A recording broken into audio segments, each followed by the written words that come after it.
Alright, welcome everybody to another mixing video. Today we're going to be looking at creating width using modulation. And the source that I'm going to be using today to use the modulation on is a dual mono organ. One's panned left and one's panned right. And we just want to exaggerate that stereo image.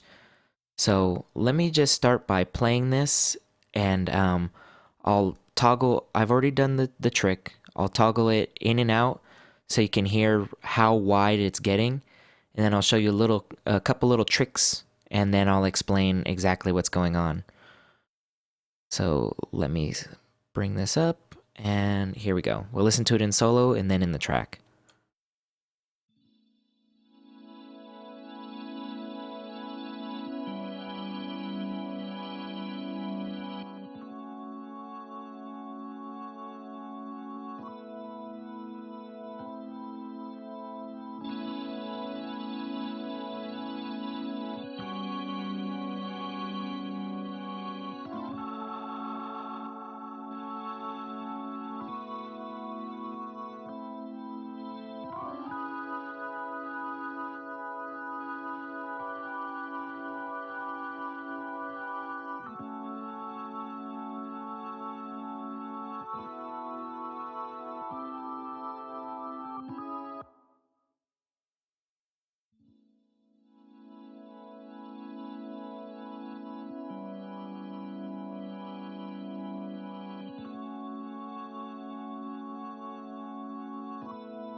So at first it was adding quite a bit of gain, so I had to dial that way back to level match it. It's pretty much matched now, but you can still hear that when I mute this modulation channel that I have here. I mean, it really centers it more. Once this trick is applied, you can really hear it sort of go outside of the speakers, or in my case right now, the headphones. I mean, it really just sounds extremely wide. And in this track, I have the organ kind of tucked back anyway. But just to get some of that stereo imaging, it's really nice. So let's talk about what I'm doing here a little bit. So what I did was I created two sends for my organ, and I panned them left and right. So I have organ modulation left and organ modulation right. Okay, and I used an amp simulator on both of them, but this amp simulator has modulation on it. It has coarse and vibrato. And what I did was I had one with a fast speed and a shallow depth, and then the other one I did the opposite of that. I had a slow speed and a wide depth. And then I added a little bit of distortion because I like adding distortion to organ sounds. And then I did a little bit of complementary EQ. What that means is if I boost the treble on the left side, I cut the treble on the right side. If I boost the mids on the left side, I cut the mids on the right side, and so on and so forth. So I cut the bass on the left and boosted it on the right. So that way you get a little bit of separation from the EQ.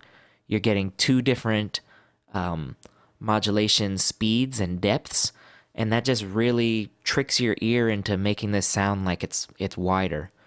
And I want to show you one more thing with this that I thought was really, really cool.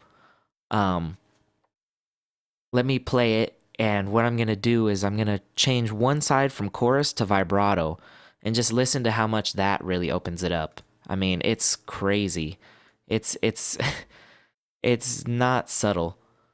So let's check that out, and then we'll pop that back into the track.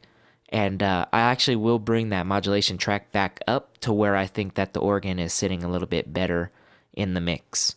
So let's listen to it with the vibrato, and then we'll tweak more.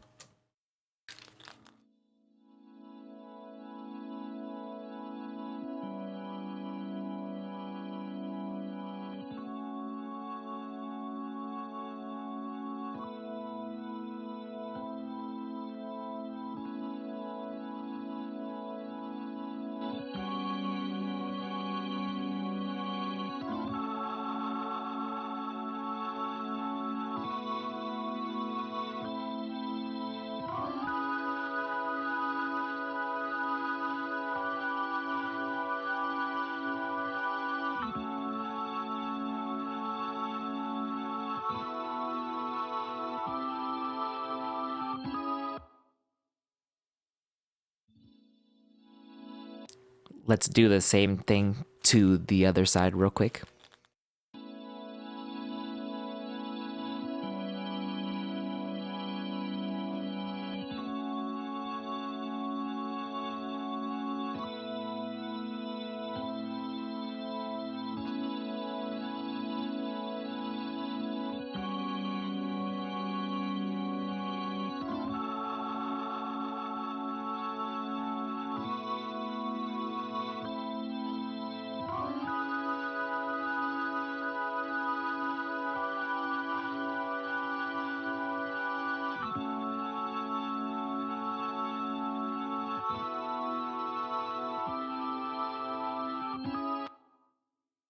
Okay, so I really, really like that. Um, and this is something that you could do if you're not using something like this. You could always use like a phaser on the left and a flanger on the right, or chorus on the left and vibrato on the right, or you can use whatever you want. It's just important to have two different speeds and depths. And for me, if I'm going to have a fast speed, I want a shallow depth. And for a slow speed, I'm going to have a wider depth. That's just my preference.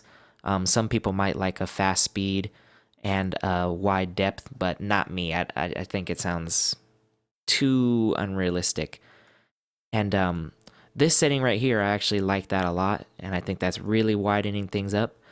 So what I'm gonna do is I'm gonna take it all the way out of the track and blend it into where I think the organ is sitting better in the mix, and then I'll go ahead and I'll solo it one more time and bypass it and just hear that width one last time, because to me it really does widen things up quite a bit. So let's check it out, and then we'll have some final words.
Okay, so wanted to see what it'd sound like if I added the reverb that I was using on the keys, and it helped a little bit, but I don't think it's really needed here, so I'm gonna take that off. Um, Obviously, in the track, I brought it up so you can actually hear a little bit more of that effect. Um, but in solo, it's just adding too much gain where I had it before, so I had it here, so it was pretty much level matched. And even when it's level matched, you can hear that width being added. But for the track, I liked it about -4 to -5. Um, and it gives it, since I was using the amp simulation, it also gave it some of that grit, which is nice for an organ. I'm actually doing a video on that as well, using distortion in a mix. So, I hope you learned something new here. This is a really cool trick that I don't really see a lot of guys using, but it's a really simple one, just having two different um, modulation speeds and depths on the left and right. That's what you can take away from this. And then, of course, you can have your complementary EQ to take that a little bit farther. And then if you want to even further than that, you can have two different types of modulation. So, really neat trick, really simple trick. Try it out in your mixes. I hope you enjoyed this video. If you did, please give it a thumbs up. If you didn't, you can give it a thumbs down. That's okay. You're entitled to your opinion, as I always say. If you really like this, please subscribe. I would greatly, greatly appreciate that. Thank you so very much for watching, and I hope to see you in the next video. Have a wonderful day.